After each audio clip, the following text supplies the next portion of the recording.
At the beginning of April, I was having a browse through the Linear Fisheries Facebook page at the swim update, which I usually do on a regular basis anyway, just to see if there's a drop in the amount of swims taken and if there's a quiet period. On the date in question I was actually looking, I think it was the start or in the middle of the Easter holidays. So I was expecting the complex to be rather busy with you know, kids being off school and parents maybe getting time off work. I was browsing through it and I noticed that there was 32, maybe even 35 swims free on Hardwick's.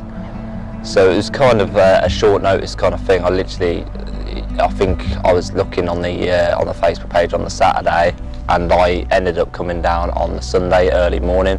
So I didn't have a lot of time to prep anyway, but I normally have a load of rigs tied up and bait ready in the freeze, just in case I decide to go on a last minute session. 35 swims are free. That's very unusual for this time of year. You know, the fishing's starting to get more productive and, you know, the fish are starting to get out of hibernation and start feeding again, so I thought I've got to go down.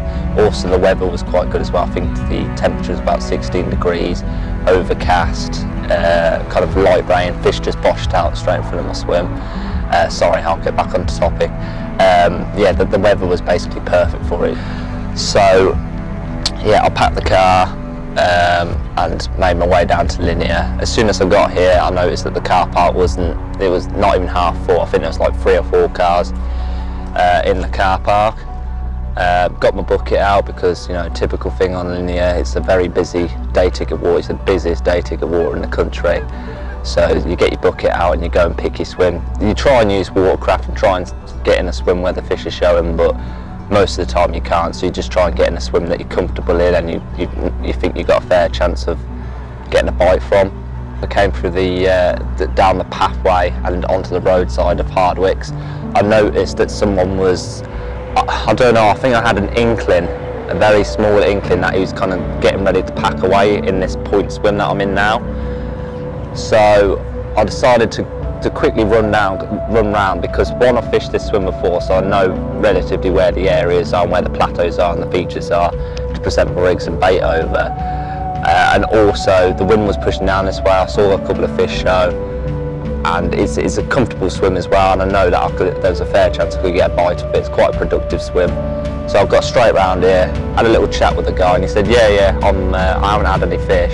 I'm literally going to be packing away in the next hour or 2, I think he said, or something like that. So I asked him very politely, I said, do you mind if I put a bucket in the swim? And he was fine with it, so I put a bucket in the swim and had a walk around the lake just to see if I could see any more fish show.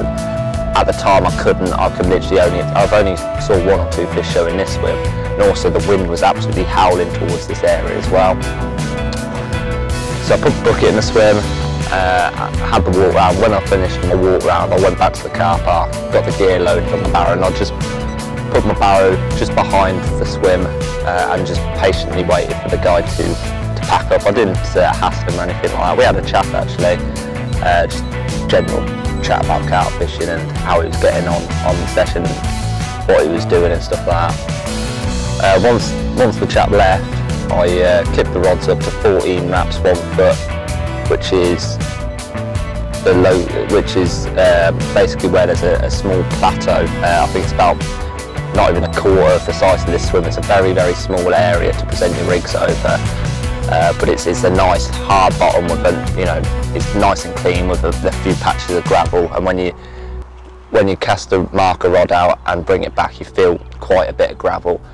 So I clipped the rods up to that distance, took the marker lead off, put the spom out. I think I got 15 spoms out to start with. I did put quite a bit of bait out because, as I said, it was the beginning of April. The fish are just waking up and they're just, they're wanting to feed basically. They're just coming out of what was actually quite a harsh winter. I clipped the rods up, got them out, and that was basically it for that evening.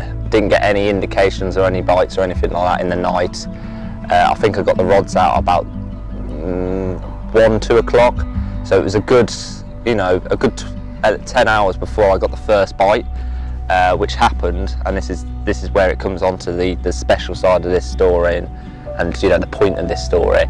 At about 8 o'clock in the morning, I left on rod, absolutely roared into action, picked the rod up, leant into the fish and I actually walked back because I know that if the fish get on the other side of the platter, they can easily cut you off. So I brought the rod up nice and high, got the rod up in got the fish up in the water, walked it back, and it fought quite hard, to be fair.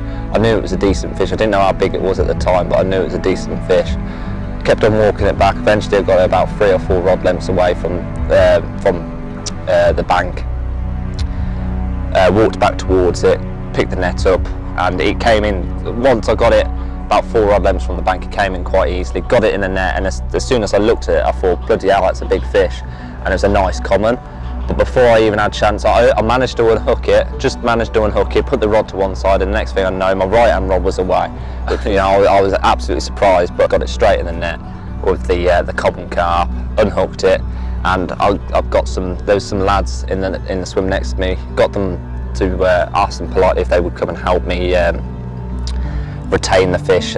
You can retain the fish only for like 10-15 minutes just to get your camera equipment and stuff ready. I've got the common carp out, and when I put it on the scales I was absolutely gobsmacked. I've been wanting to get a 20-pound carp for, I think I've been fishing for 8 years, and I've been trying to catch a 20 for 6 years.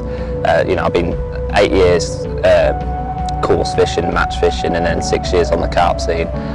So I've been trying to catch a 20, you know, my PB was like 19 pound 10, so it's very close. I've had loads of 19s, I've had about 8 or 10 19s, so I've been really waiting patiently to get a 20. And when the scales back round to 27 pound 14 ounces, I was absolutely gobsmacked, over the moon. And it was a lovely fish as well, pristine, no scales out of place, mouth was in good condition, and I was very happy. But then 15 minutes later, got the second carp out, which was a nice mirror carp, and again when I put the scales around it went to 20 pounds, 12 ounces I believe it was.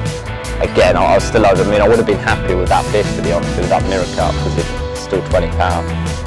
So I was absolutely over the moon with that session. I've got another 10 spons, I've got the rods back out, and it was only half an hour later that my left hand rod was away again. A nice common carp, got it in the net, unhooked it. And again, this fish went round to, I think, just under 25 pounds. I think it was 24.5 pounds. So just under 24. Another absolutely amazing carp. You know, quest for a 20 was completed. So I was very happy with the way that session went. But I hope you enjoyed the carp fishing that I've shown you. And I hope you enjoyed this little session. So yeah, join me next time. Thank you.